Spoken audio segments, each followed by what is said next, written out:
Bianca, como foi a vida de casada ou como está sendo a vida de casada após conhecer o Paulo? Bom, Conexão Brasil.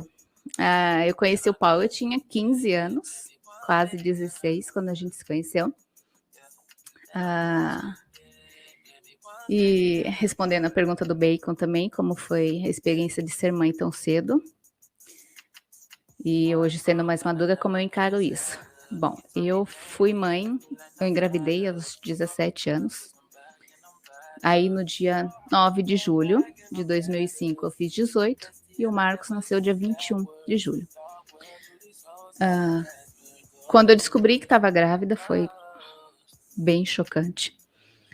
Eu lembro de começar a passar mal, mas eu nunca tive a menstruação regulada.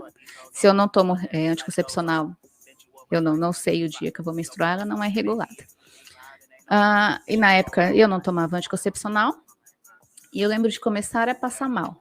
Eu estava no final do 3º ano do colegial e coisas como cheiro de tempero refogando, eu passava mal, eu vomitava e tinha ânsia de manhã, era sempre um tormento e eu estudava de manhã. Aí eu passando mal e tal, aí o Paulo falou assim, vamos comprar um teste de gravidez? Eu falei, não tô grávida. Fomos na farmácia, ele comprou o teste, eu fiz o teste. Aí eu lembro que, lendo a instrução do teste, né, tava lá, fazer xixi, né, na marcação, e esperar 5 minutos. E aí um risco é negativo e 2 riscos positivos. Eu lembro que eu fiz o xixi, olhei o teste, 2 riscos. Aí eu pensei, bom, tem que esperar 5 minutos, um risco vai sumir. Coloquei o teste lá e fiquei esperando 5 minutos olhando para o teste, rezando para um risco sumir. O segundo risco, hoje tem 16 anos, né? Eu lembro que esse teste eu fiz no banheiro da casa da minha sogra. Quando eu saí do banheiro, estava o Paulo e a minha sogra na cozinha. Ele olhou para mim, eu só fiz assim, balancei a cabeça, né, que sim, para ele. Aquilo já foi um desespero. E na época eu morava com meu pai, em São Paulo, né, na cidade de São Paulo. E no final do ano, né, no ano seguinte, quando eu terminasse a escola, eu ia voltar para casa da minha mãe, que mora no interior, em Araçoiaba da Serra, perto de Sorocaba. E aí o teste deu positivo, né? E aí a gente ficou naquilo, 2 crianças, né? E a gente ficou naquilo, e agora? O que a gente faz e tal, não sei o quê, não sei o quê, não sei o quê. Abortar nunca foi uma opção para mim, independente de eu ter 17 anos, eu não trabalhava na época, de estudar ainda, enfim. Voltei para casa da minha mãe, e passando mal. E a minha mãe fazendo chá, fazendo suco, falando assim, nossa filha, o que será que você comeu? Que você tá com o estômago ruim, não sei o quê, não sei o quê, não sei o quê. E eu não tinha coragem de contar para minha mãe que eu estava grávida. Aí até que o dia minha mãe queria me levar no médico para ver o estômago, porque eu estava passando tão mal. Aí eu virei para minha mãe e falei, mãe, é o seguinte, tô grávida. Minha mãe, que é uma mulher que sempre falou, porque se você engravidar cedo, eu te coloco para fora de casa, não sei o quê, que eu acho que esse é o discurso de mães mais antigas, né? Lógico, não fez nada disso. Ela ficou um pouco em choque, falou assim, filha, e agora? O que a gente vai fazer? Tal. Aí isso, o Paulo já tinha me colocado no convênio dele, da empresa, que ele trabalhava na época. Aí a minha família, por parte de mãe, é assim. Você conta um negócio para minha mãe, minhas tias, minha avó, já fica sabendo, porque uma já conta para outra. Não tem segredo. Você contar, mãe, vou te contar um negócio, mas é segredo. A família inteira vai ficar sabendo. O que eu contei para minha mãe, ela já ligou para minha tia que já ligou para a ginecologista dela, e minha outra tia já correu em casa para ver como eu estava, minha avó já foi em casa. Enfim, já virou aquele almoço de família de domingo. Mas eu não sofri discriminação, a minha família me apoiou muito. Mas aí eu precisava contar para o meu pai, né? Meu pai, que é testemunha de Jeová, quem conhece um pouco da religião sabe o quanto eles são rigorosos e tal. Eu não tinha coragem de contar para o meu pai.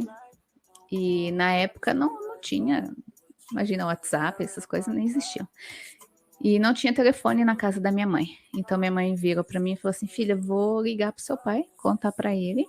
Eu vou lá na casa da sua avó ligar para ele, usar o telefone dela para ligar. Do momento, minha avó mora 2 ruas acima da casa da minha mãe. Do momento que o Paulo estava lá comigo, na casa da minha mãe saiu de casa para ligar para o meu pai, até a hora que ela voltou, eu só chorava. Eu não conseguia parar de chorar. Aquilo me deixou extremamente pensando, meu Deus, vou decepcionar meu pai nunca mais vai olhar para minha cara, e enfim, N coisas passam pela cabeça. Quando a minha mãe voltou, eu chorando muito, minha mãe falou, calma filha, tá tudo bem, seu pai só perguntou por que você não contou para ele antes, se você estava passando mal lá na casa dele já.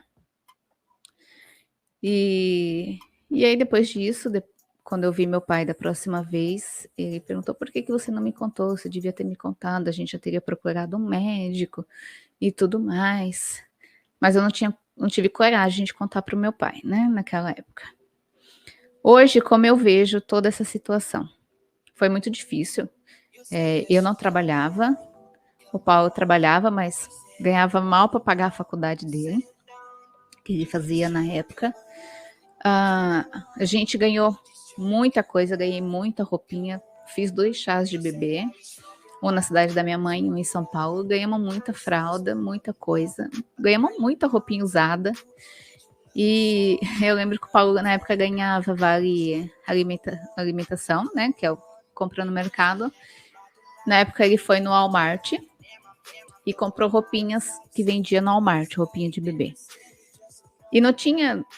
E era aquilo, né? Minha mãe não tinha condição, meu pai também não. Os meus sogros ajudaram, mas também ninguém tinha condição. Naquela época era muito mais difícil. Hoje você olha uma coisa e fala, R$100. É R$100. Tipo, mas naquela época R$100 era R$100, né? Era muito dinheiro, ainda mais para quem não tinha.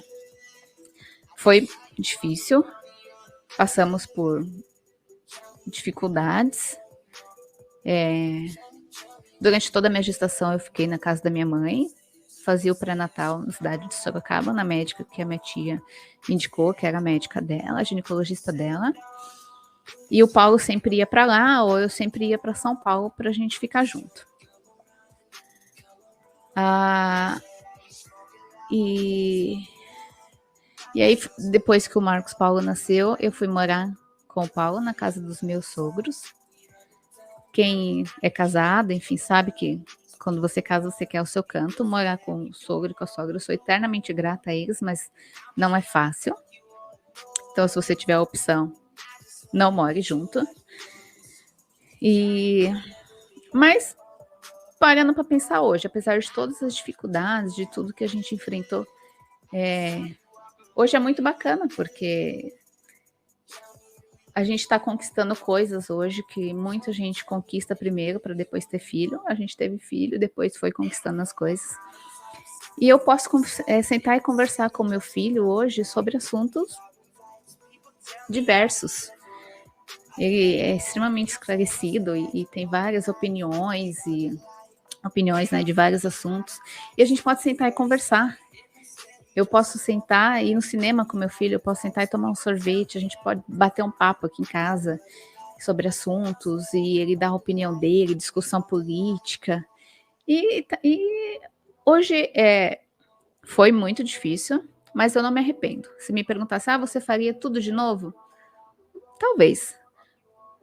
Eu vejo muitas mulheres com a minha idade tendo filho hoje. E eu paro e penso, cara, não, foi bom ter lá atrás, enquanto eu tinha disposição e energia e tudo mais para criar, para educar e para correr atrás. Hoje eu não me vejo tendo filho mais, nem quero um terceiro filho, mas também não me vejo pela idade.